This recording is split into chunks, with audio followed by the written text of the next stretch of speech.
Adam Armstrong, United States Air Force veteran. I'm really excited to see Greg Davenport to have a published author on survival to show us all the tricks of the trade.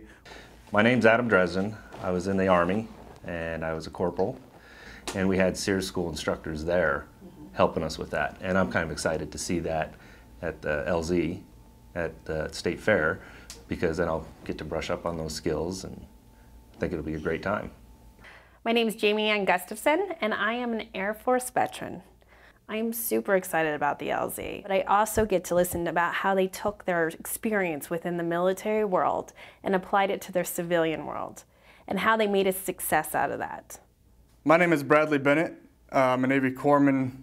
What I'm really excited about is the SEER instructors teaching us to eat bugs. I think that's going to be awesome and tasty. I'm Trevor Stryker, Marine Corps veteran. What a great experience to take our families to as veterans, and not only share the little bit that we learned in the military, but what these world-renowned veterans have to share, and give our family that experience as well. So come join me. So come join me. Come join me at the State Fair. Come join me at the Nebraska State Fair. You can come join me September 1st at the Nebraska State Fair by the Family Fun Zone. Service, survival, success.